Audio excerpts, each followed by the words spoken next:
मई series ये कैसी रही है हमारी? हाँ, तो जून सीरीज का माहौल बनाने के लिए थोड़ा सा मई सीरीज का एक बैकग्राउंड देख लेना जरूरी है, क्योंकि अप्रैल सीरीज थी बहुत ही शानदार बाजार के लिए, मतलब तगड़ी खरीदारी वाली थी, वन ऑफ द वंडरफुल, मतलब आप लाइफ में सोच नहीं सकते थे वैसी अप्रैल थी।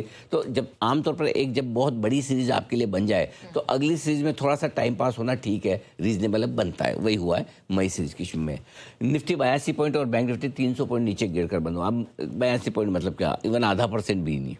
बैंक निफ्टी आधा परसेंट कोई बड़ा मूव नहीं होता, लेकिन फर्स्ट हाफ मजबूत था बैंक निफ्टी का, माफ़ कीजिएगा मई सीरीज़ का। और जैसा हमने कहा भी कि फर्स्ट हाफ में बहुत बढ़िया एक्शन आपको देखने को मिलेगा, और वो एक्शन आपको दिखा भी। फर्स्ट हाफ की तेजी हुई और सेकंड हाफ में थोड़ी प्रॉफिट बुकिंग। तो अप्रैल सीरीज़ का जो मोमेंटम था वो मई सीरीज़ के फर्स्ट हाफ में काम आ गया, और वहीं पर हमारे दर्शकों को हमने कहा भी था कि फर्स्ट हाफ मजबूत रहेगा और सेकंड हाफ में थोड़ा सा प्रॉफिट बुकिंग का माहौल बनेगा भी। बिल्कुल, हम सिर्फ इंट्राडे के लिहाज से यहाँ पर आपको एंट्री एग्जिट के लेवल नहीं देते। ये हमारे गहरे अनुभव, डेटा एनालिसिस और शार्प डीप रिसर्च का ही नतीजा है कि आपको सीरीज के लिहाज से भी बहुत ही बेहतरीन सटीक कॉल दी जाती है। और देखिए, मई सीरीज की शुरुआत में ही हमने फर्स्ट हाफ को सही सही प्रिडिक्ट किया था, सिर्फ जी बिजनेस के दर्शकों के लिए।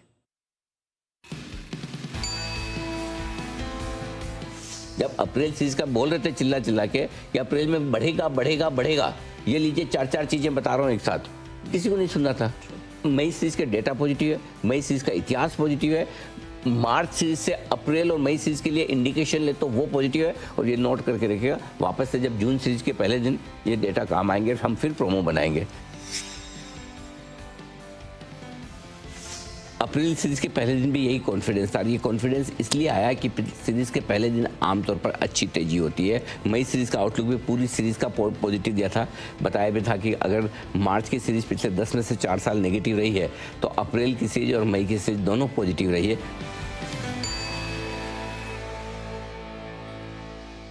ओके, अच्छा सर, आपने कुछ स्टॉक्स का भी जिक्र किया था। आपने कहा था कि ये बड़े टॉप सरप्राइजिंग परफॉर्मेंस थे। एक्चुअली है ना, ऑनेस्टली वैसे देखा जाए तो 82 पॉइंट निफ्टी गिरना, 300 पॉइंट बैंक निफ्टी गिरना बड़ा आपको लगेगा कि क्या कुछ खास नहीं हुआ, लेकिन इस सीरीज ने हमें बहुत ऑब्जर्व किया। मई सीरीज में एक तो ये कि जैसे आपने बताया कि चाल फर्स्ट हाफ में मजबूती की थी वैसी हुई, सेकंड हाफ में प्रॉफिट बुकिंग हुई।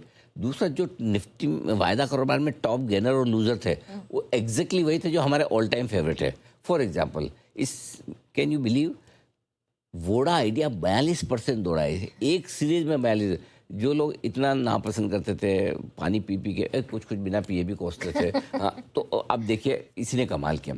वेदांता 25% दौड़ा है, ठीक है। बीएसई 22% दौड़ा है। अब सोचिए, हमारे दर्शकों की जो बीएसई में वेल्थ बन रही है वो तो कमाल ही हो रही है, और ईश्वर सब पे कृपा रखे। अभी भी परसों हम वेल्थ क्रिएशन समिट में इतने लोग मिले कि सर मज़ा आ रहा है, मतलब एक ही शेयर में मज़ा आ रहा है। मैंने कहा वो शेयर नहीं है, वो एक्सचेंज है, हाँ, उसको शेयर मत समझो।